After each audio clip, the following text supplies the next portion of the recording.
Now it's time for Lefties losing it. And don't we have a treat coming up for you? The lunacy at Pete Hegseth's confirmation hearing. You won't want to miss the incoherent meltdowns.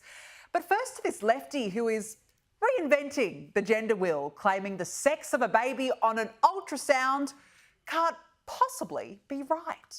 The parts you see on an ultrasound don't determine a baby's gender. And how is that possible? Well, think about it like this marker. A blue cap usually means a blue marker, but sometimes marker caps get switched, and in this case, it is a pink marker. See, that's what happened to me. They saw something on the ultrasound that usually means it's a boy, but the cap was cap, and I turned out to be a girl. Oh, it's all very lucrative now using Crayola pens to determine gender. Who's going to tell him that swapping caps makes no difference to the parts you're born with? But cute try, very cute, very sweet. Now to Donald Trump's impending inauguration. Can't come soon enough. And he's picked to perform America the Beautiful, Carrie Underwood.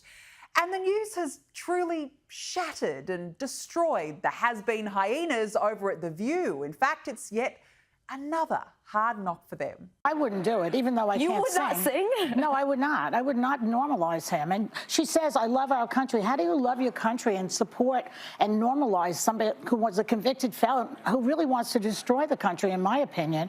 I don't understand how you say you love your country at the same time as you normalize this convicted felon, which I can say now every day. And have we heard from Sunny Austin yet? A smiley, true delight of a woman.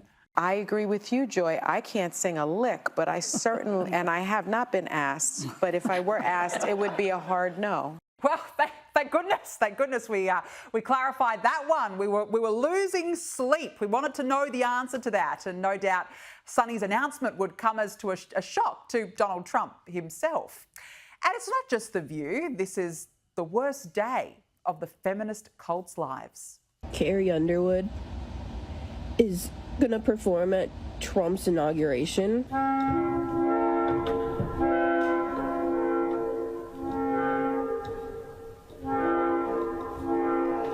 Now to Gavin Newsom, the hapless and hopeless California governor who is really living up to his name as a slimy used car salesman. Can someone please explain the shoulder shimmy? We're dealing with a myriad of issues. I was just talking to Josh Green, the governor down in Hawaii, who had some ideas around some land use concerns he has around speculators coming in, buying up properties. How's that? A little smile, a little shimmy, a little dance, manicured hair, fresh Botox. A real man of the people in the middle of a fire zone, isn't he? And here he is again, showing just how personable he is. My humble position, and it's not just being naively optimistic, that only reinforces the imperative moving quickly, doing in the spirit of collaboration and cooperation. He's overstimulated, perhaps taking California dreaming way too far. And never mind Gavin Newsom's failures to prepare the state for fires, because you can always trust Whoopi Goldberg to give the best possible explanation. Here's how this works. There was a fire catastrophe in California. Had to do with winds. You know how they're always saying, oh, the wind. It actually does. The winds move things and sparks move things. And it doesn't matter how much water you have if 900,000 buildings go up at the same time. Wow, how was that? It is good to know that Whoopi is such an expert on wind. And speaking of loony explanations, I want to take a minute to talk about looting, because I think it's worth considering why people would run into an active fire to steal stuff rather than fleeing the fire. And it seems like in the media coverage that I'm listening to that people think that people are just like greedy who want to be looting.